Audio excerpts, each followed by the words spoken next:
তো গাইস প্রথমে ভিডিওটি দেখো, তারপর এই ভিডিওর ফানি কমেন্ট পড়বো।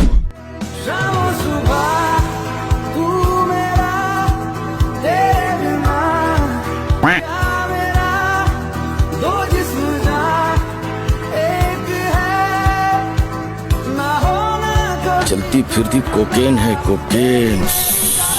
तो चलिए शुरू करते हैं। আজ এমন ভাবে পড়তে পারি নাই বলে ঢাকায় রাস্তায় ঝাড়ু দেয়। ম্যাগিপাড়া উচ্চ বিদ্যালয়ের বৃষ্টি বিভাগীয় শিক্ষিকা উনি। সানজিদা সিনিকদের যদি বৃষ্টিতে ভিজে এভাবে বই পড়তো তাহলে ফেল করতো না। নিঃসন্দেহে তুই ঠিক কথা বলেছিস। বইয়ের আত্মার মাগফিরাত কামনা করতেছি।